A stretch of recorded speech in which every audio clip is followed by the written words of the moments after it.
Hello friends, उम्मीद करता हूं आप में से जो ये वीडियो देख रहे हैं काफी लोग इन दो चेहरों से वाकिफ होंगे। तो जो हम जिनके लिए न्यू है, आइए सबसे पहले हम हमारा इंट्रोडक्शन कर देते हैं। मैं Nitin sir from the perfect coaching classes और ये हमारे मित्र Jugal Joshi sir from Jugal Joshi commerce academy. अब सवाल आता है कि आज हम दो साथ में क्यों हैं, ये चर्चा का क्या विषय है। तो बच्चों, आप बड़े ही होशियार हो, आपको पता है कि बस जल्दी आपका 10th स्टैंडर्ड का रिजल्ट आने वाला है और घर में चहल पहल बढ़ चुकी है। आपके मन का कौतूहल बढ़ने लगा है, एक्साइटमेंट इज ग्रोइंग कि अब व्हाट नेक्स्ट, क्या करूं मैं। मेरे पड़ोसी ने तो साइंस लिया है, मेरी चाची की बेटी तो आर्ट्स में है, मेरे भैया ने तो कॉमर्स लिया है, पापा तो बैंक में है। क्या करूं, मम्मी कहती है ये करो, भैया कहता है वो करो। तो शायद से आप और आपका पूरा परिवार इस समय एक बहुत ही नाजुक फेज से गुजर रहे हैं, जिसे कहते हैं व्हाट नेक्स्ट। तो बेटा और बेटियों, फिर इस काम को थोड़ा सा आसान करने के लिए हम दोनों दोस्तों ने सोचा कि क्यों ना हम आए और आपस में ही आपके मन के अंदर के जो सवाल उठ रहे हैं वो आपस में डिस्कस करें, जिससे आपको आपके मन के, आपके पिता मम्मी के, पापा के जितने भी क्वेश्चंस है उन सब का आंसर मिल जाएगा।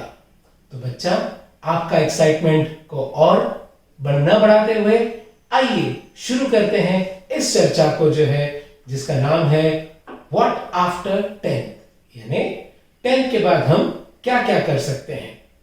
अब मैं पहले हमारे साथ जो बैठे हमारे दोस्त हैं इनके बारे में आपको बता दूं। नासिक रोड में सबसे बड़ा कॉमर्स एकेडमी जो है वो जुगल जोशी सर की है। सर खुद जो है 11th स्टैंडर्ड से लेके तो TY तक के बच्चों को पढ़ाते हैं। साथ ही में उनके और दो डायरेक्टर्स भी हैं, अलकेश सर और गौरव सर, जो उनके साथ जो है 11th से लेके BBA TY तक के सभी बच्चों को हर तरह के कोर्सेज का गाइडेंस दे रहे हैं। अब फिलहाल उन कोर्सेज के बारे में हमें नहीं जानना है, हमें जानना है कि किस तरह के सर हमें हमारे करियर सिलेक्शन में हमारी मदद कर सकते हैं। तो चलो दोस्तों, पूछते हैं जुगल जोशी सर से। Sir, welcome to our show. Sir, हमारे 10th स्टैंडर्ड के बच्चे, उनमें से कुछ बच्चे आपको अच्छी तरह से जानते हैं, जब आप उन्हें GST पढ़ाने आए थे हमारे क्लास में। yes, तब जो है बच्चे आपसे काफी इंप्रेस हो चुके हैं और काफी सारे बच्चे जो दिन रात हमें फोन करके पूछते हैं कि सर, अब वो दौर आ गया है जहां पे हमें एक डिसीजन लेना है कि हम क्या करें। कईयों के मन में सर साइंस सिलेक्शन है, कुछ कॉमर्स जाना चाहते हैं, बट फिर कॉमर्स के प्रति लोगों के मन में अभी भी एक डर है। वो डरते हैं कि कॉमर्स मतलब क्या, मुझे सिर्फ CA बनना है। बट फिर बच्चे का स्कूल में मैथ्स अच्छा नहीं था तो CA बनने से डर रहा है, मगर फिर क्या CA या CS यही दो ऑप्शन है उसके पास। फिर कॉमर्स में वो बच्चा और क्या कर सकता है, या ये जानने से पहले मैं कहूंगा सर, क्यों ना आप बच्चों को गाइड करें कि करियर क्या होता है, उसे कैसे सिलेक्ट करते हैं। वैसे तो हमने बच्चों को समझाया है, मगर वो मराठी में कहावत है ना, सोनारानेच कान टोचले पाहिजे। क्यों दोस्तों, सही ना। तो फिर आज नासिक रोड के बहुत अच्छे सोनार हमारे सामने हैं, तो फिर वो बरोबर अपने कान टोचतील जे है। चलिए जानते हैं सर से। सर प्लीज, मेरे बच्चे बहुत एक्साइटेड है ये जानने के लिए कि करियर क्या होगा और उसे सिलेक्ट कैसे करें। प्लीज सर, थोड़ा सा उन्हें गाइड कीजिए। First of all thank you Nitin sir for inviting us here and it's a good opportunity, जहां पर आज का जो यूथ है, आज का जो जनरेशन है, जिन लोगों के मन में ये जो सवाल आए, इट्स वेरी कॉमन। हर किसी को ये स्टेज पे ये प्रॉब्लम आता है। आप और हम भी जब हमारे एज में थे तो ये प्रॉब्लम हमने भी फेस किया हुआ है और ये रीत चली आ रही है। हर एक बच्चा जब पास होगा 10th स्टैंडर्ड तो उसे ये दौर से गुजरना ही है। बट जो पहले के जमाने में और आज के जमाने में जो एक फर्क आ चुका है कि पहले के जमाने में शायद गाइडेंस उतना इजीली नहीं अवेलेबल होता था। जैसे हमें और आपको दोनों को गाइडेंस कम मिला और आप लोग काफी लकी हो कि आज सर आपके हमारे साथ हैं। Please sir. यस सर, तो ऐसे बहुत सारी अपॉर्चुनिटीज है, डिजिटल मीडियम हो चुका है, तो काफी तरीके हैं जिससे हम जैसे और बहुत सारे अच्छे अच्छे लोग बच्चों तक पहुंच पाते हैं और उन्हें राइट टाइम पे राइट गाइडेंस दे पाते हैं। ये जो पॉइंट ऑफ टाइम है ये बहुत इंपॉर्टेंट है। तो एक सबसे बेसिक सवाल आके खड़ा रहता है कि मैं करियर कैसे सिलेक्ट करूं। सही सर। आजकल मार्केट में बहुत सारी चीजें चलती हैं, बहुत सारे मोटिवेशन काइंड ऑफ वीडियोस दिए जाते हैं और जहां पे लोग कहते हैं follow your passion, follow your passion. But I personally feel, मेरा थोड़ा ओपिनियन इस बारे में थोड़ा अलग है। मेरा ऐसा मानना है कि पैशन शायद वो चीज नहीं होती कि जो मुझे ब्रेड एंड बटर अर्न करके दे। मेरा डे टू डे का अर्निंग हर बार मेरे पैशन से ही होगा ऐसा जरूर नहीं है। सही बात है सर। देखो बच्चों, सर क्या बता रहे हैं, पैशन जो स्कूल में जब आप जाते हो तो कुछ बच्चे हॉकी खेलते हैं, कुछ फुटबॉल खेलते हैं, किसी क्रिकेट का शौक है, तो उसे लगता है कि यही मेरा करियर है। शायद से सर वही बताने की कोशिश कर रहे हैं। Please sir. Yes sir. So बहुत बार क्या होता है, बच्चे दो चीजों को मिक्सअप करते हैं। मेरा यहाँ पर ये कहने का बिल्कुल मतलब नहीं है कि आपको पैशन फॉलो नहीं करना है, आपका पैशन आपको अर्निंग ही करके देगा या नहीं देगा। मैं कंक्लूजन पे नहीं आने की बात कर रहा हूँ। मैं यहाँ पर ये कहना चाह रहा हूँ कि एक बच्चा अपना सेल्फ इंट्रोस्पेक्शन करे और वो समझे कि क्या उसका सच का पैशन उसे अर्निंग दे पाएगा, उसका एक बेटर करियर बना पाएगा, एक स्टेबल करियर बना पाएगा, जहां पे 10 साल 15 साल 20 साल डाउन द लाइन क्या वो अपनी फैमिली की रिस्पॉन्सिबिलिटीज लेने जितना केपेबल बन पाएगा। जैसे छोटा सा एग्जांपल अगर मैं यहाँ पे कहूंगा, बच्चों को पबजी खेलना बहुत अच्छा लगता है आजकल। They are fully on to PUBG, they are passionate of playing PUBG. आप उन्हें बोलोगे वो 24 घंटा खेल के आपको पबजी दिखा देंगे, टारगेट्स अचीव कर लेंगे। But do you think that PUBG playing is your passion? And I'm not denying it. मैं मानता हूँ आपका बहुत अच्छा पैशन है and आप डेफिनेटली उसे बहुत अच्छा परफॉर्म भी कर रहे हैं। I'm not questioning that. But क्या वो PUBG आपको अर्निंग करके देगा? So always passion is not equivalent to your career. I'm not saying that it is always not equivalent also. It is entire two different concept and you need to understand that very well. तो sir क्या बताने की कोशिश कर रहे बच्चों कि passion और करियर शायद से दो चीजों को मिक्स नहीं किया जा सकता। करियर जो सर बताने की कोशिश कर रहे थे और मैं भी जो समझ रहा हूं, मैंने भी कई बार बच्चों से कहा है कि करियर कुछ ऐसी चीज है जो हम यहां से 10 साल आगे के बारे में सोचें कि 10 से 15 साल, आज आप सपोज 15-16 साल के हो, यहां से 10 साल बाद जब आप एक बहुत ही एडल्ट हो चुके होंगे, ओके, और तब परिवार की जिम्मेदारियां आप पे रहेगी, तब क्या ये पैशन आपको ब्रेड बटर दिला पाएगा? क्या यहां से और 10 साल आगे जब आपके बेबी बाबा हो जाएंगे आपके, तो क्या ये पैशन उनकी स्कूल की फीस ले पाएगा? देखो बेटा, कभी भी मैं हमेशा कहता हूं कि कार खरीदो, टू व्हीलर मत खरीदो। क्यों? क्योंकि कार में स्टेपनी होती है, टू व्हीलर में नहीं होती है। इसीलिए करियर हमारे कार की तरह होना चाहिए, जिसमें यदि कुछ अगर गड़बड़ हो जाए, एक टायर पंचर भी हो जाए, तो हमारे पास स्टेपनी होनी बनती है। और आज की जनरेशन सिर्फ पैशन में दौड़ रही है। हाँ, जिस चीज में पैशन होगा वो करने में मजा आएगा, पर फिर मजा आना और करियर, क्यों सर, ये दो बातें नहीं है। जैसे सर ने आपसे कहा कि पबजी हमारा क्या है, पैशन है, पर क्या वो हमारा करियर है दोस्तों? नहीं ना। ठीक है स्टूडेंट्स, यहाँ पर आपने देखा कि सर ने करियर और पैशन में क्या फर्क समझाया ना। चलिए सर से जानने की कोशिश करते हैं कि सर, आज जो बच्चों को सबसे बड़ा सवाल है कि हम करियर चूज कैसे करें, क्योंकि ये एक डायनामिक वर्ल्ड बन चुका है। अगर जब मैं कॉलेज जाता था, ओके, उस समय के करियर कुछ और थे। उस समय कुछ लोग इंजीनियरिंग में मैकेनिकल, सिविल एक्सेट्रा, मगर आज इंजीनियरिंग के रूप बदल चुके हैं। आज एनवायरमेंटल इंजीनियरिंग आ चुका है, जो शायद से मेरे जमाने में तो कभी शब्द भी नहीं था। फिर एक दौर आया आपका, ओके, फिर आपके जमाने के करियर कुछ और थे। अब दौर आ रहा है आपका, तो फिर हमें कैसे जो है डिसाइड करना है कि हम किस तरह के करियर में जाएं। आइए सर से जानते हैं कि sir, what and how should we go for our careers, please sir. Sir अभी जैसे हमने अभी डिस्कस किया कि पैशन अलग चीज हो जाती है और करियर अलग चीज हो जाती है, तो फिर बच्चों के मन में सवाल आता है कि सर आप तो कहते हो पैशन करियर नहीं बन सकता, तो क्या बन सकता है? बराबर। तो अगर आप देखें तो मेरा ऐसा पर्सनली कहना होता है कि इंच ऑफ लाइकिंग, एक आपको थोड़ा सा इंक्लाइनेशन होता है, थोड़ा सा मन में एक ऐसा रहता है कि नहीं मैं ये शायद कर लूंगा, क्योंकि आज के दिन पे इट्स नॉट दैट सिंपल। मेरा पर्सनल कहना ये रहता है, जो आज हम जैसे करियर का काउंसलिंग कर रहे हैं, काउंसलिंग ऐसी मेडिसिन होती है जो एक बार ले ली और खत्म हो गया ऐसा नहीं होता। It has to be taken एक रेगुलर इंटरवल्स के बाद, कुछ कुछ समय के बाद। आज आप 10th स्टैंडर्ड क्लियर हो चुके हो, आज आप एक थोड़ा पिक्चर देखोगे, थोड़ा विजन क्रिएट करोगे, उसको देखकर आप डिसाइड करोगे कि ठीक है मुझे ये थोड़ा बेटर लगता है।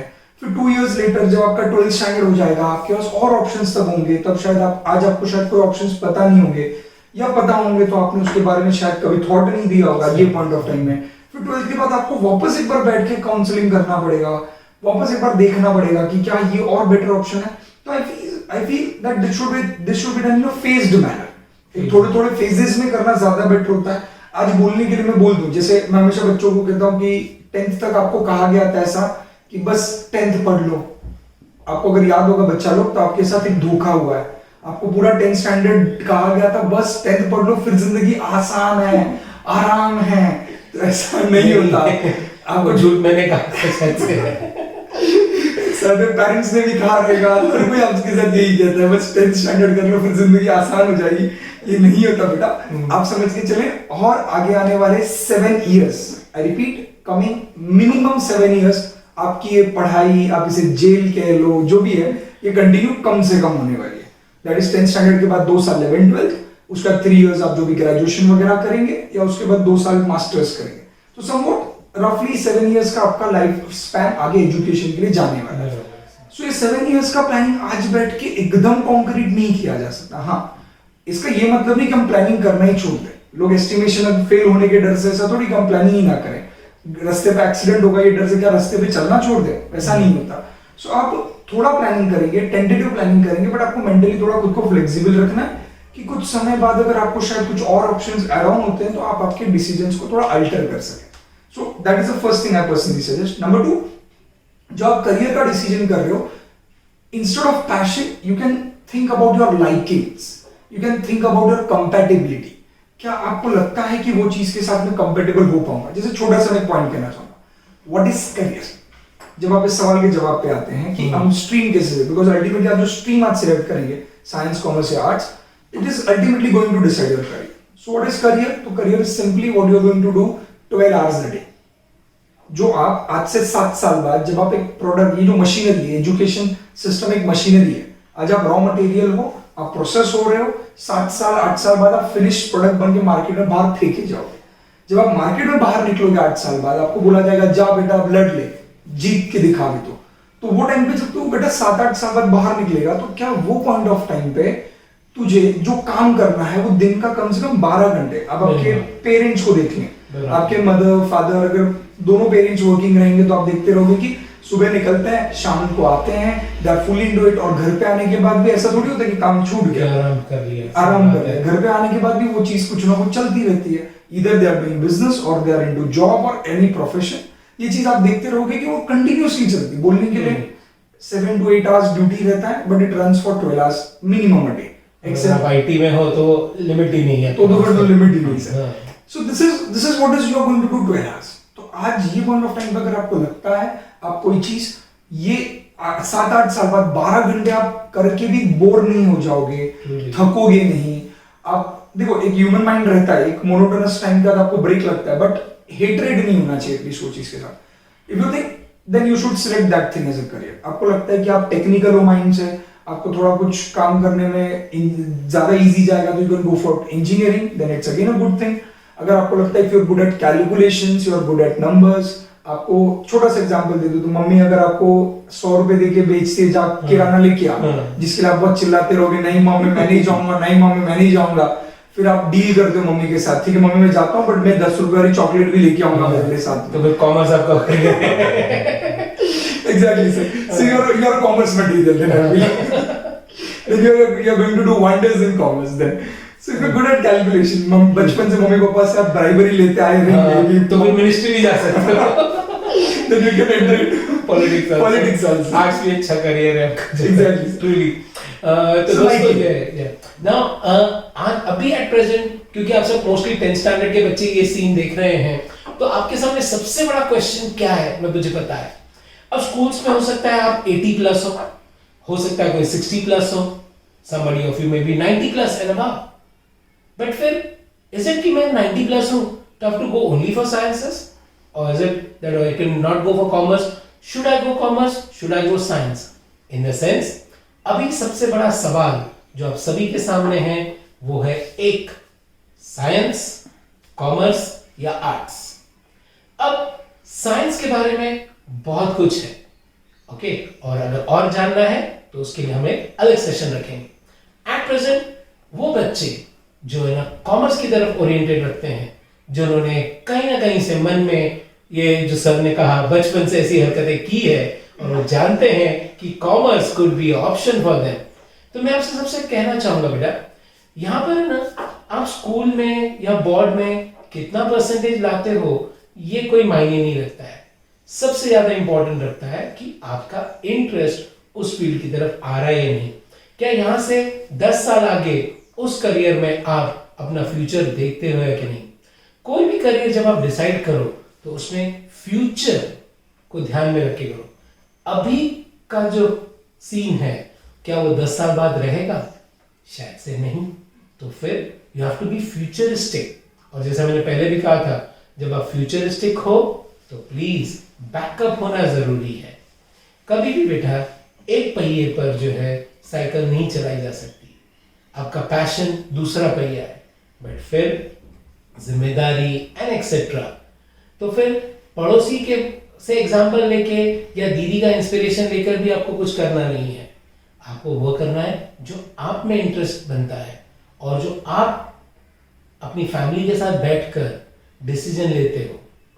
अकेले किसी एक दोस्त के साथ बैठे हो शाम को किसी कट्टे पर और बोलते हो यार तू क्या ले रहा है, साइंस लेगा, चल तू साइंस ले रहा तो मैं भी ले लेता हूं। बेटा वो एक अलग कैरेक्टर है, आप एक अलग हो। यस बेटा, आप यू आर स्पेशल। तो आप दूसरे की तरफ मत देखो। आज मैं नितिन सर और जुगल सर सिर्फ ये पॉइंट को समझाना चाहते हैं कि करियर क्या होता है और इन पैशन को आप करियर में कैसे कन्वर्ट करोगे। प्लस हम आपको कॉमर्स में क्या ऑप्शंस है वो बताना चाहता हूं। आइए, क्योंकि जुगल सर कॉमर्स फील्ड में बहुत ज्यादा पुराने खिलाड़ी रह चुके हैं तो उनसे इस फील्ड के बारे में अधिक जानकारी लेते हैं। सर सबसे पहले तो बच्चे को लगता है कॉमर्स मतलब पैसा, तो जैसे आपने भी अपने एग्जाम्पल में कह दिया कि बचपन में अगर आपने पैसे से खेला है तो फिर आपको जो है कॉमर्स। तो कौन जा सकता है कॉमर्स में? In fact it means who are the potential students who can go for commerce. Sir exactly, commerce के अंदर जो मेरा पर्सनली मानना है, जितना मैं देखता आ रहा हूँ सिनेरियो, कि जैसे आपने कहा कि लोग आज से डिकेड पहले का अगर मैं सिनेरियो देखूं तो वहां पर ये होता था जिसको 70 प्लस है, 70 के बिलो है, 80 के बिलो है, पेरेंट्स बोलते थे साइंस तो तेरे बस की बात नहीं है, आर्ट्स तो छी हम जाएंगे नहीं, तो फिर क्या बचता था? कॉमर्स। तो commerce was treated as a mediocre, एक सी फॉर कॉमर्स और C for compromised career, exactly. So midway हो जाता था कि चलो यहाँ नहीं जाना, ये भी नहीं जाना, तो बीच का कुछ रास्ता ले लेते हैं फिर देखेंगे। सो पर्सनली कॉमर्स इस तरीके से, जैसे आपने कहा लोग कट्टे पे डिसाइड कर लेते थे, काफी बच्चे दोस्ती के लिए आ जाते हैं। काफी मैंने सर एक इंटरेस्टिंग सिनेरियो भी देखा है जहाँ पे लोग उल्टा करते हैं। जैसे आजकल काफी बार होता है ना, दो सिबलिंग्स में इतना अच्छा पटता नहीं है, तो भाई मेरी सिस्टर ने साइंस लिया तो मैं तो साइंस नहीं लूंगा क्योंकि जैसे बदला लेना इसलिए मैं कॉमर्स में जा रहा हूँ, या वाइस वर्सा। तो ये भी काफी बार बच्चे गलती करते हैं, करियर सिलेक्ट करते हैं। बट कॉमर्स में आई फील उसमें आना चाहिए जिसको कहीं ना कहीं ऐसा लगता है he can play with the numbers. It's not about only money. मैं काफी बार लोग इसको मिसकंसेप्शन समझते, लोगों को लगता है बस आपको बहुत ज्यादा मनी माइंडेड बनना है। अब लोग मनी की बात करते हैं तो लोगों के माइंड में आता है कि शायद कंजूस लोग मनी के रिगार्डिंग सोचते हैं कि you have to be like that kind of miser, या फिर आप लोग बहुत ज्यादा पैसे की बात करोगे। It's not, it's primarily money से पहले मैं कहूंगा नंबर्स। आप अगर नंबर्स के साथ खेल सकते हो तो फिर आपके लिए कॉमर्स बहुत अच्छा है। नंबर 2, इसमें और एक मिसकंसेप्शन ये होता है कि नंबर्स मतलब लोग फिर मैथमेटिक्स से उसे रिलेट करते हैं। उन्हें लगता है कि नहीं मतलब कॉमर्स में वो जिनका मैथ्स स्ट्रांग है, नॉट एट ऑल। मैं यहाँ पर मेरे first day of 11th batch में हर बार एक ही लाइन कहता हूँ, और मैं बच्चों को ये कहता हूँ कि मैं लास्ट डे ऑफ कॉमर्स भी आपसे ये लाइन वापस पूछूंगा, याद करो मैंने जो कहा था वो, commerce requires only addition, subtraction, multiplication and division. जो आपने 5th 6th में सीख लिया है, सीखा है ना? Okay, sure. ओके, सो जो उन लोगों ने जो बेसिक मैथमेटिक्स है, एडिशन, मल्टीप्लिकेशन, बस बाकी नंबर्स के साथ अगर आप लोग अच्छे हो तो आपके लिए कॉमर्स एक बहुत अच्छा करियर ऑप्शन बन सकता है। दूसरी चीज आपको समझनी है, अगर आप इकोनॉमी रिलेटेड चीजों को समझते हैं, दैट इज आपके आसपास समाज में क्या चल रहा है। एक छोटा सा एग्जाम्पल, आपके एरिया में अगर आप देखेंगे एक छोटा सा कोई दुकान है, आप छोटे थे आप देखते थे अरे यार ये तो एक छोटी सी टपरी काइंड ऑफ दुकान था। आप बड़े हुए आप देखे उसने तो एक बड़ी शॉप बना ली। तीसरे आप और बड़े हुए आपने देखा उसने तो बड़ा सा एकदम मॉल शोरूम टाइप बना लिया कुछ। So that's what is commerce. अगर आप वो देख पा रहे हो, वो रास्ते से तो हजारों बच्चे गुजरते रहेंगे, बट अगर आप वो नोटिस कर पा रहे हो, नोटिस किया, रियलाइज किया, तो फिर कहीं ना कहीं आपके एरिया में ऐसा कुछ एग्जांपल आपको मिलेगा। कई बार ऐसा है, कई कोई एक साइड में सड़क किनारे कोई चाय बेच रहा था, फिर उसने उसको थोड़ा सा नया रूप दे दिया, चाय किटली बन गई, अभी चाय टपरी बन गई, तो एक रूप बदल गया। चाय तो सड़क किनारे भी बिक रही है, बरोबर, पर फिर अब चाय टपरी, एक अलग तरीका चाय बेचने का, so then that comes under commerce. आप अगर वो नोटिस कर पा रहे हो तो आपका लाइकिंग है, आपका इंटरेस्ट है। जैसे इसमें एक और एक पॉइंट ऐड करना चाहूंगा मैं कि जैसे आप देखते हैं कॉमर्स के अंदर बिजनेस कैसे करते हैं लोग, अगर आपका उसकी तरफ थोड़ा भी लाइकिंग है, इंटरेस्ट है, आई एम नॉट सेइंग कि आज आपको उसके अंदर मास्टरी डेवलप करनी, वो तो आने वाले 7 सालों में आपका एजुकेशन सिस्टम आपसे करवा के लेगा। आज हम आपसे एक्सपर्टीज नहीं एक्सपेक्ट कर रहे, हम आपसे थोड़ा सा इंटरेस्ट, थोड़ा सा लाइकिंग एक्सपेक्ट कर रहे हैं, which is all together different from the word passion. Passion is very different and liking is an initial stage of a passion. बहुत सारी जगहों पे लोगों का पैशन एंटर होने के बाद ऑटोमेटिकली डेवलप होता है। जैसे मैं मेरा भी एग्जांपल देना चाहूंगा, so I never planned of coming into the commerce in 11th standard. I was a kind of a student. आप जिस एज पे उस एज पे जब मैं था तो मैंने मेरे फादर को कह दिया था कि पापा मैं तो साइंस लूंगा। मैं कॉलेज में साइंस का फॉर्म भी भर के आ गया था साइंस का फॉर्म भी भर दिया था, मेरा लिस्ट में नंबर भी आ गया था, बट पापा ने बोला था तू साइंस नहीं कॉमर्स करेगा। मैंने कॉमर्स का भी भरा था, साइंस का भी भरा था, अल्टीमेटली पेरेंट्स प्रेशर में आई टुक कॉमर्स। सो वो टाइम पे मेरा कॉमर्स की तरफ शायद उतना लाइकिंग नहीं था, या दूसरी चीज मेरा पैशन बिल्कुल नहीं था कॉमर्स। अनदर थिंग, मैंने कॉमर्स को शायद कभी थॉट ही नहीं दिया, क्योंकि दिमाग पे मेरे साइंस का भूत था, तो मैंने कभी थॉट ही नहीं दिया। इसका ये मतलब नहीं कि मैं कर नहीं सकता था, मैंने सोचा नहीं था, इसलिए मुझे मेरी एबिलिटीज का अंदाजा नहीं था कि whether I will be able to do और नॉट। एंड टुडे मैं आ गया कॉमर्स के अंदर। So what I was talking about कि आप जब कॉमर्स के अंदर आ रहे हो तो आपको थोड़ा सा लाइकिंग चाहिए, थोड़ा सा एक माइनर स्पार्क चाहिए, चिंगारी चाहिए, वो आग में बाद में कन्वर्ट हो जाएगी। लोग आग तलाशते हैं, आज आग नहीं मिलने वाली, वो तो आगे डेवलप होगी 7 सालों बाद। आज वो चिंगारी अगर आप में है तो आपने आना चाहिए। जैसे एंड करते में एक और एक पॉइंट कहना चाहूंगा, आपका अगर कॉमर्स की तरफ लाइकिंग है तो कुछ चीजें आपने नोटिस करनी चाहिए। जैसे मैंने एक छोटी सी टपरी का एग्जांपल दिया, सर ने चाय टपरी का दिया, आप एक और एक चीज देख सकते हैं। आपने हार्पिक की कभी ऐड देखी रहेगी, अगर आप देखेंगे तो उस ऐड में हायर जो एम्बेसडर है उसके अंदर के जो मॉडल्स हैं, उन्होंने, अगर आप पिछले 3-4 साल से अगर उसके ऐड देखते होंगे तो पहले कोई दूसरे मॉडल थे, फिर एक टीवी शो का एक मॉडल उन्होंने लिया था, and recently they hired Akshay Kumar. अब हार्पिक की ऐड में अक्षय कुमार आता है। सो वो कंपनी ने अगर 4 साल के अंदर अक्षय कुमार को हायर करना चालू किया, तो अक्षय कुमार तो पैसा ऑब्वियसली किसी लोकल मॉडल या टीवी चैनल वाले मॉडल से कंपैरेटिवली ज्यादा ही लेता रहेगा। सो अगर हार्पिक अक्षय कुमार तक पहुंचा है तो आप एक इनडायरेक्ट कंक्लूजन निकाल सकते हो कि वो उतना कमा रहा है, उसको एफोर्डेबल है, उसको परवड़ रहा है, अपनी भाषा में बोले तो परवड़ रहा, इसलिए तो उसने उसको हायर किया। सो this is all about observation. जो आप ये देख रहे हो ये कॉमर्स के अंदर आता है कि आप मार्केटिंग टेक्निक्स कैसे बनाओगे, फाइनेंसेस कैसे बनाओगे, बजट्स कैसे बनाओगे, अपने प्रोडक्ट को कैसे मार्केट में लॉन्च करोगे, ऊपर कैसे, जियो मॉडल, ये बहुत सारी चीजें। You need to have a critical eye और दूर दृष्टिकोण। जैसे हम लोग फ्यूचरिस्टिक व्यू अगर आप रखते हो तो definitely you have a commerce option, as a you can take commerce as a career. Okay, yeah, okay sir, अब बच्चों को ये समझ में तो आ गया कि पैशन क्या है, लाइकिंग क्या है और करियर क्या है। हाँ जी सर। तो अब कुछ बच्चे जो पहले से ही मन बना चुके हैं कि वो कॉमर्स की तरफ जाना चाहते हैं। Yes sir. कुछ बच्चे ऐसे हैं जो 50-50 के कगार पर खड़े हैं। हाँ जी। जो शायद से अभी कॉमर्स को एक लाइकिंग ले सकते हैं, जो कॉमर्स में करियर देख से हैं। क्योंकि आपने कुछ पॉइंट्स बताए तो बच्चों ने देखा कि अरे ये सब तो हमारे साथ भी हो रहा है, तो maybe we can take commerce as a career. तो फिर सर दूसरा सवाल आता है बच्चों के मन में कि अगर कॉमर्स करे तो कहाँ पर करे, बरोबर, मतलब नासिक रोड में है, नासिक सिटी में इतने सारे कॉलेजेस हैं, तो फिर सर कहाँ पर किया जा सकता है कॉमर्स?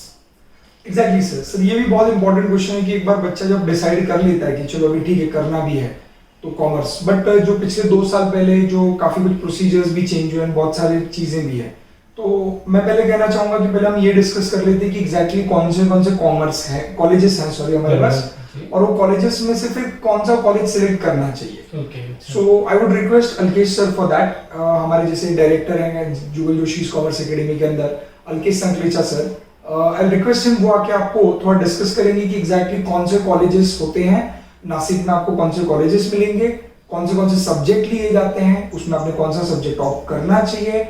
अगेन जो एक बहुत इंपॉर्टेंट मुद्दा बच्चों के मन में होता है कि मैथमेटिक्स का रोल क्या होता है कॉमर्स के अंदर, और कॉमर्स में जाते हैं एसपी करके भी एक सब्जेक्ट सेक्रेटरी प्रैक्टिस होता है जो मैथमेटिक्स के ऑप्शन में भी होता है, तो उसके ऊपर बहुत सारा मिसकंसेप्शन है मार्केट में, अफवाहें भी, और बच्चे थोड़े कंफ्यूज रहते हैं कि क्या करे क्या ना करे, तो उसके ऊपर Alkesh sir is the best one two help us in this scenario, तो आई रिक्वेस्ट हिम कि वो आपको आके इसके बारे में, तो फिर हम यहाँ पर एक रुकेंगे और अल्केश सर जो है आपको नासिक के कॉलेजेस के बारे में अधिक जानकारी देंगे।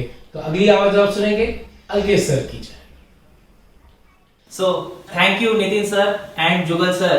अब पेरेंट्स एंड स्टूडेंट्स, तुम्हारे माइंड में सबसे पहले ये सवाल आएगा कि चलो हमने कॉमर्स फील्ड तो सिलेक्ट कर लिया, तो कॉमर्स फील्ड में हम लोग सबसे पहले सब्जेक्ट जानेंगे कि कॉमर्स फील्ड में 11th स्टैंडर्ड और 12th स्टैंडर्ड में कॉमर्स में सब्जेक्ट कौन से है।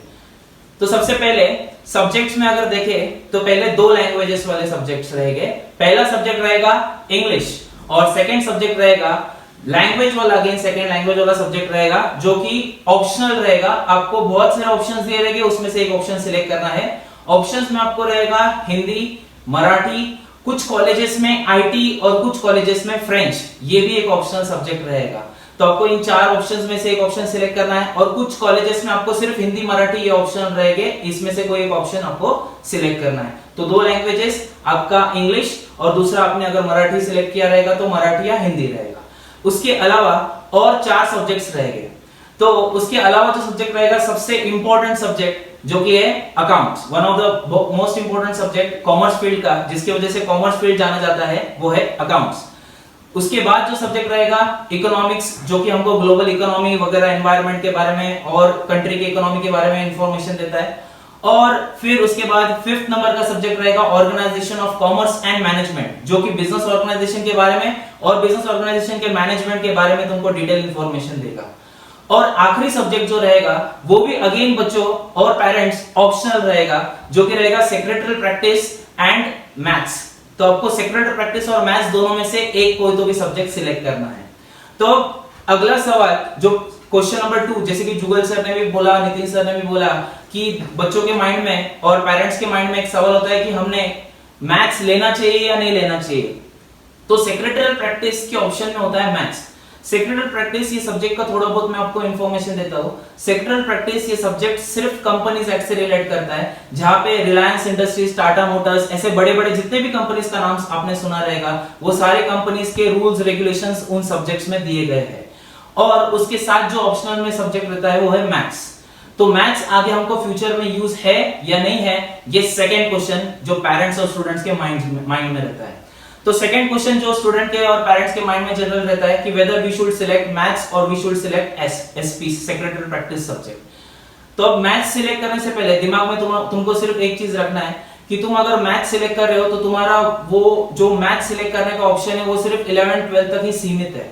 12th के आगे आपको मैथ्स का कहीं पे भी यूज नहीं दिखेगा, मैथ्स का कहीं पे रोल नहीं दिखेगा। लेकिन सेक्रेटरी प्रैक्टिस आप अगर सिलेक्ट करते हो तो सेक्रेटरी प्रैक्टिस में आपको कंपनीज एक्ट का नॉलेज मिलेगा।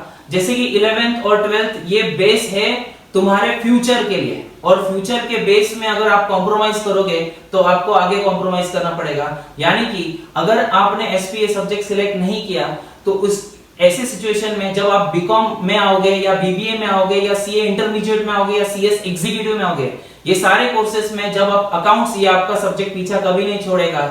ये अकाउंट्स वाला सब्जेक्ट जब देखोगे आप, तब आपको हमेशा कंपनीज अकाउंट्स करके पार्ट रहेगा, और कंपनी अकाउंट ये उन्हीं को समझेगा जिन्होंने 11th 12th में एसपी लिया है। मैथ्स ये रोल बहुत सारे पेरेंट्स के माइंड में एक और डाउट रहता है कि मैथ्स, हमारा बच्चा सीए कर रहा है या सीएस कर रहा है तो हमको मैथ्स बहुत ज्यादा जरूरी है, हमको मैथ्स ऑप्ट करना चाहिए।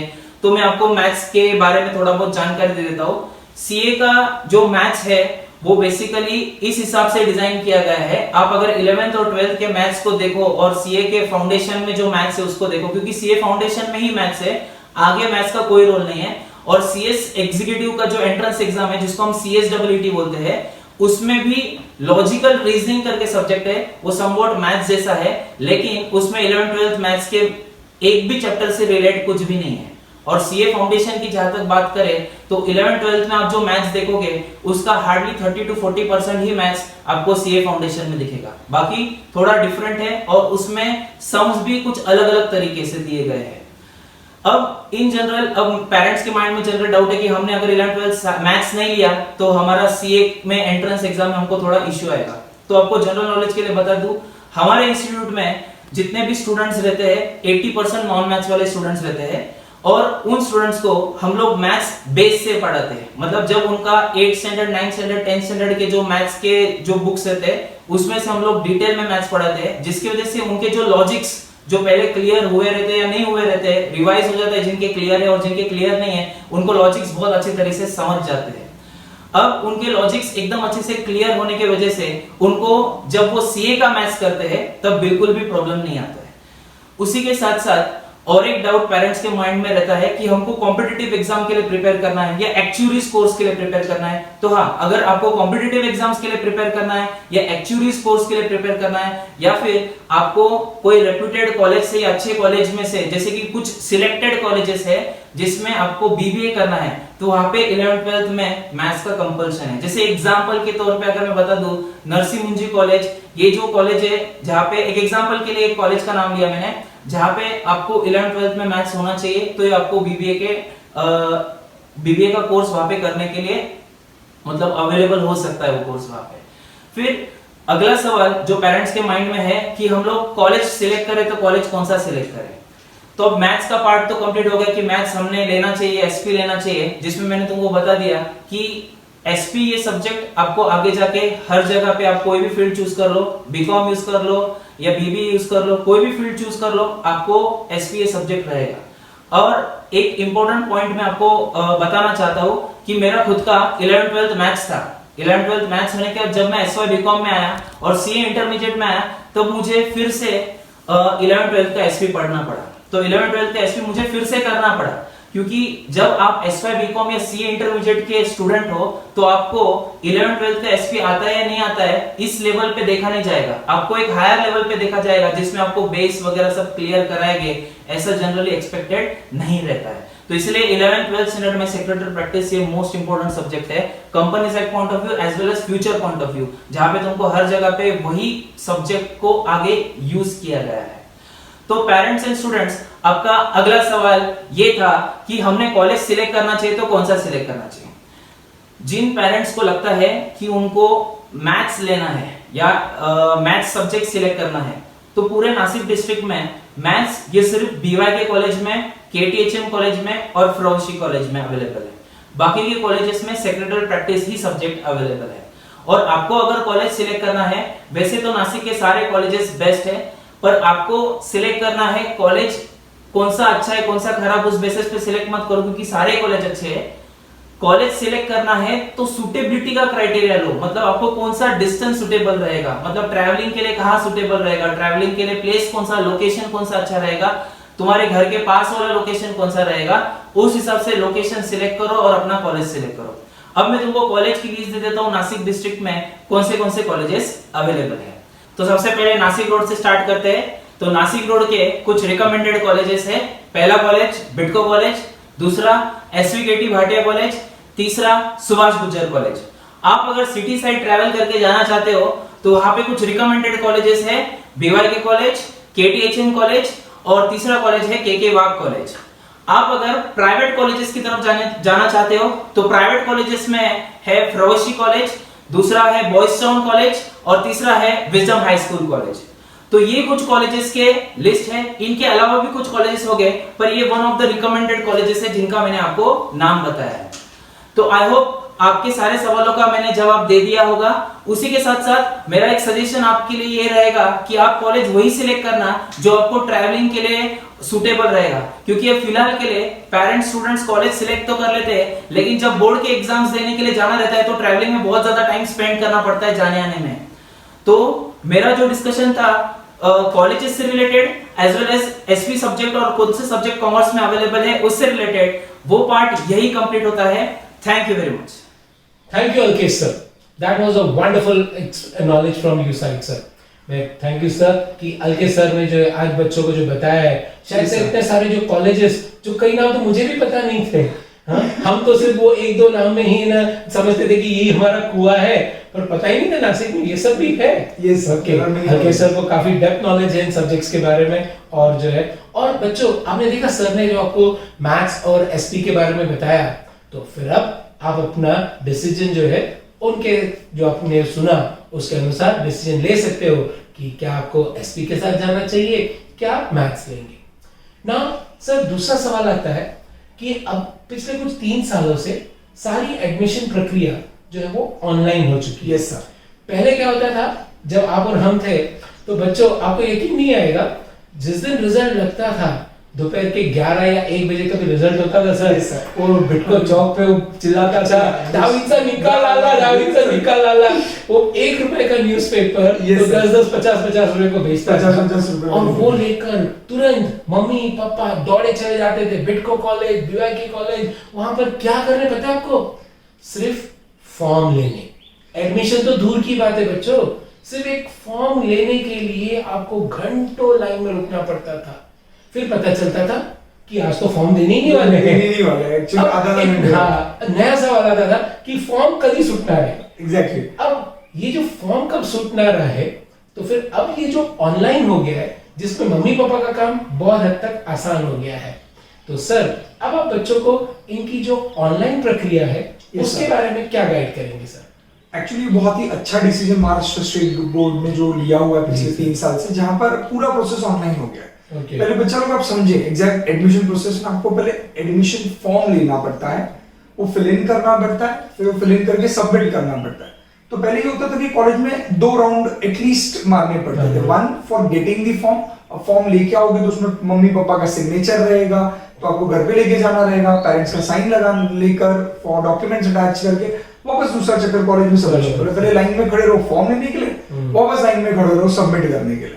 तो ये सारे प्रॉब्लम्स को अवॉइड करने के लिए गवर्नमेंट ने बहुत ही अच्छा सिस्टम लाया। Actually system already masters degree के लिए होता था पहले, जो अभी इन्होंने एडवांस करके उसको बॉटम पे लेके मतलब down the level 10th standard के बच्चों के लिए लेकर आ गए। इनफैक्ट आपको याद है बेटा एसएससी का फॉर्म भी आपने ऑनलाइन ही भरा था? एग्जैक्टली। तो बस अभी उसी तरह से सर बता रहे हैं आपको, वही फॉर्म यहाँ पर अभी ऑनलाइन, बड़ी एडमिशन फॉर्म रहेगा, फिर लिस्ट लगने की जो सिस्टम होती है, लिस्ट 1 लिस्ट 2 इस तरीके का लंबा प्रोसीजर होता है। Admission is not that simple बच्चा लोग। आपको लाइफ में जितना आप आज हेडेक आपको आज करियर सिलेक्ट करने में हो रहा है, उससे ज्यादा आपको परेशानी कॉलेज में एडमिशन लेने के लिए होगी। यहाँ पर मैं एक पॉइंट सर एक ऐड करना चाहूंगा कि जैसे आपने बहुत अच्छा पॉइंट पहले कहा कि परसेंटेज जो थे 10th के, बच्चे कंफ्यूज हो जाते हैं जब हम आज कहते हैं कि करियर में परसेंटेज उतने इंपॉर्टेंट नहीं। तो बच्चों को लगता है they are being fooled, cheated, कि उनको पूरा 10th स्टैंडर्ड बोला गया था बच्चा स्कोर लाइफ में बहुत मायने रहता है। सर ने भी कहा था आपको कि लाइफ में परसेंटेज, मैं भी जब आया था काफी आपके यहाँ पे तो बच्चों को मैंने यही कहा था कि 10th का स्कोर बहुत इंपॉर्टेंट होता है। तो बच्चा कंफ्यूज हो जाता है कि सर कोई बोलता है स्कोर इंपॉर्टेंट है, कोई बोलता नहीं होता, तो एग्जैक्टली क्या है। डियर स्टूडेंट्स, मैं यहाँ पे एक पॉइंट आपको बताना चाहूंगा, आप समझे हर एक चीज का अपना एक पर्पस होता है, बहुत इंपॉर्टेंट है। काफी सारे बच्चों को पॉइंट बताया कि परसेंटेज का रोल सिर्फ एडमिशन के लिए, परसेंटेज का रोल आपका करियर डिसाइड करने के लिए नहीं है। इट इज नॉट दैट कि आपने 90% स्कोर किया मतलब आप साइंस वाले बच्चे हो गए, आपने 80 स्कोर किया कॉमर्स, ऐसा नहीं है। लास्ट 5 साल से मैं देख रहा हूँ कि 95 प्लस वाले बच्चे फर्स्ट टाइम से जो कई सारे टॉपर्स रह चुके हैं, okay, those have been even school toppers, even today वो लोग भी जो कॉमर्स में करियर देख रहे हैं। कई सारे स्कूल्स आपके जो लोकल स्कूल्स हैं वहां पे, चाहे फिर वो पी स्कूल का एग्जांपल ले लीजिए, रजक का ले लीजिए, रमनास एक्सेट्रा, जेवियर्स, इनमें से भी कई बार टॉपर्स ने जो है कॉमर्स का करियर चूज किया। Performing wonderful actually. कई हमारे स्टूडेंट्स जो है सर के पास जो गाइड कर चुके, दे हैव बिकम सीएस ना। यस, सीएस में करियर देख चुके हैं, कर चुके हैं। तो आप समझे परसेंटेज का जो पर्पस होता है वो अलग होता है, वो आपके करियर डिसाइड कर। बच्चे ना ये एनालॉजी नहीं समझ पाते, उनको लगता है परसेंटेज आया मतलब इसके बेसिस पे मैं मेरा करियर डिसाइड करूंगा। परसेंटेज आपको सिर्फ कॉलेज में एडमिशन लेने के लिए, तो जो अभी हम बात कर रहे हैं एडमिशन का जो प्रोसेस बहुत हेक्टिक है, तो जिसका परसेंटेज अच्छा रहेगा उसके लिए प्रोसेस सबसे सिंपलेस्ट हो जाएगा, उसको जल्द से जल्द कॉलेज में एडमिशन मिल जाएगा और उसकी डिजायर्ड कॉलेज में मिलेगा। जिसके परसेंटेज कम रहेंगे उसको बहुत मेहनत करनी पड़ेगी, उसको 10 चक्कर मारने पड़ेंगे, वेट करना पड़ेगा, और काफी बार ऐसा भी हो सकता है कि आपको कॉम्प्रोमाइज करके शायद ऐसी कॉलेज में लेना पड़े जो कॉलेज आप नहीं भी चाहते हो सकता है। देखिए एडमिशन जो आजकल ऑनलाइन हो गई है, तो उसमें आपके डिस्ट्रिक्ट, याद रखिए मैं कौन सा शब्द यूज कर रहा हूं, म्युनिसिपल लिमिट्स, ठीक है, म्युनिसिपल लिमिट्स एक सही वर्ड होगा डिस्ट्रिक्ट कहने के लिए। आपकी जो म्युनिसिपल लिमिट्स है उस रेंज में जितने कॉलेजेस आते हैं वो सारी शायद से सर कॉलेजेस उसमें दी हुई सब इंक्लूड हो जाते हैं, बराबर। और फिर आपका जो परसेंटेज है, जैसा मैं और सर हमेशा से हम बच्चों को कहते हैं कि स्कोर वेल, क्यों? उससे एडमिशन इजी हो जाता है।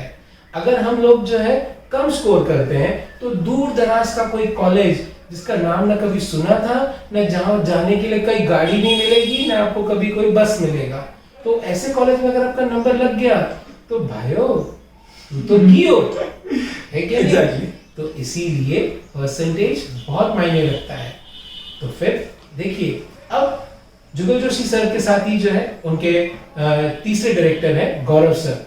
तो गौरव सर अब आपको जो है कॉलेज की एडमिशन प्रोसेस कैसी होती है, फॉर्म कैसे भरा जाता है, which are the commerce colleges available, और पिछले साल के उनके कट ऑफ्स क्या रहे हैं, प्लस यहाँ पर सर कई बार एक ऐसी चीज जो है जो मैं अभी शायद से, क्योंकि हम अभी एयर में हैं तो सब लोग हमें देख रहे हैं और बीइंग टीचर्स हम उससे विषय पे ज्यादा छेड़ना नहीं चाहते हैं, बट फिर यहाँ पर है ना एडमिशन में बेटा देयर इज जो है caste wise quotas, right? Okay, तो हर कॉलेज का अपना एक सिस्टम है जो गवर्नमेंट ने बना रखा है, जिसे हम कुछ नहीं कर सकते। यू लाइक इट और you don't like it, that is a second question. But फिर कास्ट वाइज कोटा जो है उनके कट ऑफ्स, पिछले साल के कट ऑफ्स क्या रहे हैं, वो सब कुछ जो है गौरव सर ने काफी अच्छा सर रिसर्च किया है। उन्होंने बहुत अच्छा क्लास में आए थे गौरव सर, तो उन्होंने मेरे साथ काफी सारा डिस्कस किया इस विषय में, उन्होंने बताया काफी एफर्ट्स देके कुछ काफी अच्छे से प्रिपेयर भी किया हुआ वो चीज आपके लिए, ताकि बच्चों को एक सिंपल वे में समझ में आ जाए कि एग्जैक्टली प्रोसेस क्या रहेगा, कट ऑफ क्या रहेंगे, आपकी कौन सी कॉलेजेस हैं, फिर उसमें एक नॉर्मली वीसी वोकेशनल कोर्स भी होता है, तो बच्चे फिल इन करते हैं उसमें भी कंफ्यूज होते हैं। तो ये सारी चीजों के ऊपर आई वुड रिक्वेस्ट गौरव सर आपको आके उसके बारे में अच्छे से डिटेल में सर ने भी वीसी यानी वोकेशनल कोर्स के बारे में भी ना सर ने भी कुछ बताया। अब वोकेशनल कोर्स जो है वो क्या होता है, क्या वो आपके लिए सही है या जो है किसके लिए सही होता है? हर एक बच्चा वोकेशनल कोर्स करता है, क्या उसके लिए वो सही होगा या नहीं होगा? तो इसके बारे में भी बहुत अच्छी डिटेल्स जो है गौरव सर आपको देंगे। तो हम चाहेंगे सर अब इस ब्रेक के बाद गौरव सर आपको पक्का सारे कॉलेजेस, आपकी एडमिशन फॉर्म से लेके उसको फिलअप, उसके सबमिशन से रिलेटेड सारी क्वेश्चंस के आंसर्स आपको देंगे। उसके बाद भी यदि आपको जो कुछ क्वेरी हो तो प्लीज नीचे चैट बॉक्स में डेफिनेटली डालिएगा। अब आप ये जो वीडियो देख रहे हैं वो आप हम दोनों चैनल्स पर दिखाई दे रहे हैं। जिस चैनल पे आपको दिख रहा है प्लीज उसे लाइक और सब्सक्राइब डेफिनेटली कीजिएगा जो है, और हो सके तो आपके दूर दराज के जो रिश्तेदार हैं जो अब 10th में हैं या नेक्स्ट ईयर 10th में जाने वाले हैं, तो उनके लिए भी ये वीडियो बहुत ही मायने रखती है। तो क्यों ना इसे जो है उनके साथ शेयर किया जाए और उन्हें भी चैनल को लाइक और सब्सक्राइब करने के लिए सजेस्ट किया जाए। आइए गौरव सर से जानते हैं हम लोग कि how to fill in the 11th का admission form. Sir thank you sir. So बच्चों, आपने देखा होगा कि हमारे पास ये 3 स्ट्रीम जो हमने सबसे ज्यादा सुनी है, जैसे कि पहला है साइंस, दूसरा है कॉमर्स और तीसरा है आर्ट्स। इसी के साथ एक और हमारे पास एक बहुत ही अच्छा ऑप्शन है जिसे कहा गया है HSCVC, यानी कि VC मतलब वोकेशनल कोर्सेस। ओके, HSCVC क्या होता है ये अभी हम देखते हैं। HSCVC ये कोर्स इस तरीके से डिजाइन किया है कि यहाँ पर जो आप पढ़ते हो उसी के साथ आपको प्रैक्टिकल ट्रेनिंग भी दिया जाता है, जो आपको आगे जाके डायरेक्टली 12th स्टैंडर्ड के बाद आप जॉब करने के लिए तैयार होते हो। कुछ हद तक आप जॉब करने के लिए डायरेक्टली तैयार होते हो। जैसे कि आपने आईटीआई तो सुना होगा, जिसमें 50% एजुकेशन एंड 50% आपको डायरेक्टली पढ़ाई करते वक्त प्रैक्टिकल ट्रेनिंग दी जाती है। वैसे ही ये अपने एजुकेशन पैटर्न में इंप्लीमेंट किया है। फॉरेन में ये कल्चर बहुत ज्यादा एक्सेप्टेड है, जो अभी हमने हमारे कंट्री में भी इसे इंप्लीमेंट करना स्टार्ट कर दिया है। यहाँ पे होता है कि 80% आपको एजुकेशन दिया जाता है एंड 20% आपकी वर्किंग स्किल्स बढ़ाई जाती है। अब यहाँ पर आप कौन से एरियाज में एजुकेशन ले सकते हो, जैसे कि पहला तो है अकाउंट्स, दूसरा आप फिजिकल ट्रेनिंग में भी ले सकते हो, तीसरा आप कॉस्टिंग सब्जेक्ट में भी कर सकते हो, चौथा आप एनवायरमेंट में भी कर सकते हो। ये कुछ कोर्सेज है या कुछ एरियाज है जिसमें आप एमसीवीसी में स्पेशलाइज कर सकते हो। आगे और भी आपके पास इसमें बहुत सारे ऑप्शंस है। बच्चों, जो मैंने अभी एमसीवीसी बोला, ये कोर्स का पुराना नाम था, जो अभी आगे आके चेंज किया है, जो हमने लिया है HSCVC। आया समझ में? जैसे 10 के बाद 11th और 12th आप साइंस, कॉमर्स और आर्ट्स में करते हो, वैसे ही आप ये HSCVC कोर्स में भी 10 के बाद 11th एंड 12th करोगे। बट आगे चल के यानी कि 11th और 12th होने के बाद आप शिफ्ट हो जाते हो वापस अपने ग्रेजुएशन की तरफ, that is in commerce and arts. Science में हम इससे नहीं जा सकते, हमारे पास यही दो ऑप्शंस है, जैसे कि कॉमर्स एंड आर्ट्स। अगर आप 12 के बाद भी एजुकेशन कंटिन्यू करना चाहते हो तो हमारा मानना ऐसा है कि आप स्पेसिफिक स्ट्रीम के 11th 12th करके ही आगे का कोर्स कंटिन्यू करें। अगला पॉइंट आता है जिसके लिए आप सब लोग रुके हो, that is admission for 11th standard. अब एडमिशन की प्रोसेस बच्चों थोड़ा सा ध्यान रख के सुनना, क्यों? क्योंकि इसमें जब आपके टेक्निकल एरर्स हो जाते हैं तब आपका, क्योंकि ये ऑनलाइन प्रोसीजर है, तो ना कॉलेज वाले ना स्कूल वाले आप कोई भी पर्सन को अप्रोच करोगे तो ये आपकी सहायता नहीं कर पाएंगे। अब इस प्रोसीजर को अपन स्टार्ट करते हैं। सबसे पहला तो आपको जब 11th स्टैंडर्ड में एडमिशन लेना है तब आपको 2 स्टेजेस फॉलो करनी पड़ेगी। एक स्टेज आपका है पार्ट ए एंड दूसरा स्टेज आपका part B. Part A stage ये आपका स्कूल वाले कंप्लीट करवा के देते हैं, that is it is their responsibility to fill up your part A form, जो आपने ऑलरेडी भर चुके होंगे स्कूल की तरफ से। अब पार्ट बी की बात करता हूं मैं। पार्ट बी ये वो फॉर्म है जब आप कॉलेज के लिए अप्लाई करते हो। कॉलेज के लिए अप्लाई करते हो इन द सेंस कि जैसे आप कॉलेज सिलेक्ट करते हो, जैसे कि अलकेश सर के लेक्चर में आपके अलकेश सर ने जब बताया था तो आपने सुना था कि इतने कॉलेजेस है, बट सिलेक्ट तो आप ही करोगे ना, आपकी मर्जी के हिसाब से चूज करोगे कि कौन सा कॉलेज मुझे लेना है। तो बच्चों यहाँ पर आपको प्रेफरेंस सेट करना है कि फर्स्ट आपको कौन सा कॉलेज चाहिए। अब आपको अगर चाहिए समझो बिटको कॉलेज नासिक रोड में, बट अगर बिटको कॉलेज की कट ऑफ लिस्ट या आपके परसेंटेज के ऊपर गई होगी तो यहां पर आपका नंबर नहीं लगेगा।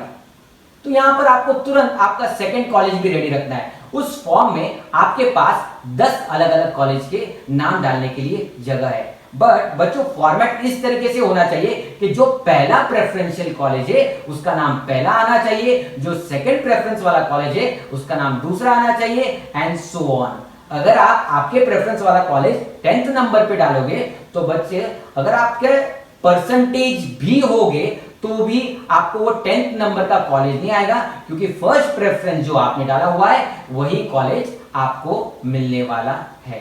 आई बात समझ में? ओके, फर्स्ट लिस्ट में जब अगर हमें कॉलेज नहीं मिलता है तो क्या करना है? This is the important part कि आपने कॉलेज का नाम डाला था बट आपका नाम नहीं लगा ड्यू टू परसेंटेज का कट ऑफ लिस्ट के कारण से। तो बच्चों हमें यही फॉर्म वापस रीसबमिट करना है और वापस हमें ये हमारे प्रेफरेंस के हिसाब से कॉलेजेस के नाम डालने हैं। एंड अगेन जब कॉलेज का लिस्ट लगता है तब उसमें हमारा नाम आया है या नहीं हमें वहां पर चेक करना पड़ता है। Again this process go until the list are completed.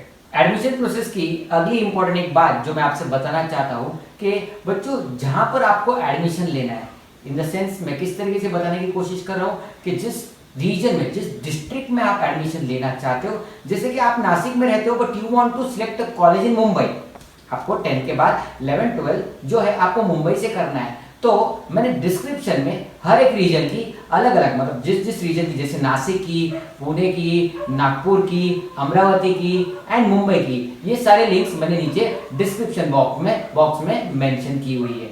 वहां से आप इंडिविजुअल लिंक पे क्लिक करके जो मैंने पार्ट बी बताया था, पार्ट बी याद है, वो पार्ट बी आप वहां से भर सकते हो ताकि आपको उस रीजन के अपने अपने कॉलेजेस मिल सकते हैं। ओके, सो ये था मेरा पार्ट जिसमें बताया गया था कि आपको HSC BC कोर्स क्या है एंड ये एडमिशन की प्रोसीजर क्या है। एडमिशन की प्रोसीजर मैं आपको लाइव अभी इसलिए नहीं बता पा रहा हूँ क्योंकि ये पोर्टल्स एक्टिवेटेड नहीं है। जल्द ही जैसे ही एडमिशन की प्रोसीजर एक्टिव ये लाइव आ जाएगी, जो वेबसाइट है ये जो लाइव हो जाएगी, मैं कोशिश करूंगा कि आपको एक लाइव वीडियो दे दूं जिसमें आपको डिटेल डिस्क्रिप्शन दिया जाएगा कि किस तरीके से फॉर्म भरा जा सकता है। Okay, thank you sir. Very good, thank you Gaurav sir, what a wonderful जो है। इनफैक्ट मुझे ये सब पता था, पर फिर वो कहते हैं ना, मैंने हमेशा से कहा है कि the right man should do the right work and Gaurav sir has done it so beautifully. तो बच्चों, हाँ, आई होप आपको अब जो बहुत ही जल्द रिजल्ट लेते समय स्कूल में बुलाया जाएगा फॉर्म लेने के लिए, उसके बाद की प्रक्रिया क्या होती है वो आपके दिमाग में आ गई होगी। और फिर जो एक्साइटमेंट या जो डर रहता है अक्सर सर, बच्चे क्योंकि पहली बार ऑनलाइन जा रहे हैं तो बच्चों से ज्यादा तो उनके पेरेंट्स को काफी से डर रहता है कि ये ना हमारा बच्चा कहीं कोई गलत टिक मार्क ना कर दे। और सर काफी बार साइबर कैफे वालों के भरोसे पे रह जाते हैं, तो ये गलती मत कीजिएगा। देखो कहीं जैसा मैंने कहा सर, साइबर कैफे क्योंकि साइन आप करते हो तो साइबर कैफे वालों को बोलते भैया मैंने क्या किया, मुझे तो मेरे 50-100 रुपए मिल गए, मैं उसमें ही सेटिस्फाइड हूं। तो आपका काम रहेगा वो फॉर्म उससे भरवा के एक बार पूरा खुद से चेक करें, उसके ऊपर पूरा ना छोड़ दें। बिल्कुल सही है, और सर ने भी आपको बताया ही है जो है। तो बच्चों, अब ये रहा आपका कॉलेज के एडमिशंस कैसी होती है, कॉमर्स एज अ करियर क्या है। अब सबसे इंपॉर्टेंट सवाल आता है कि कॉमर्स लेकर मैं आगे क्या क्या कर सकता हूं, इज़न्ट इट? क्या सिर्फ मैं सीए बन सकता हूं? क्या मैं सीएस करूंगा? मुझे तो बचपन से ही जो है पर लोगों का झगड़ा करने का शौक है, तो मैं तो लॉयर बनना चाहता हूं। तो is lawyer career possible by doing commerce?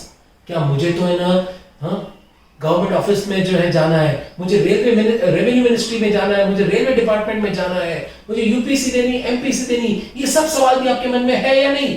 सच बताओ, है ना? तो क्या आप इस सब का जवाब जानना चाहते हो? तो प्लीज स्टे ट्यून। हम हमारा ये वाला सेशन यहीं पे समाप्त करते हैं, और अब मैं आपको और जुगल सर की तरफ से मैं आपको प्रॉमिस करता हूं कि बहुत जल्द, मे बी 2 या 3 दिन में ही हम तुरंत जल्द आ रहे हैं आपके साथ आपके अगले सवालों का जवाब लेकर जो है कि what are more career options available in commerce. Please stay tune and भूलिएगा नहीं, do like and subscribe the channels that you are watching at. Thank you kids and stay tune and get you back soon. Thank you guys. Bye-bye. Thank you so much Jugal sir जो है for giving your time. You're welcome. Okay, sir मैंने आपकी तरफ से promise कर दिया है, तो प्लीज जो है more careers coming soon. I have to keep your words. Thank you sir. Thank you so much sir. Yes. Okay. Thank you sir. Yes sir. Yeah.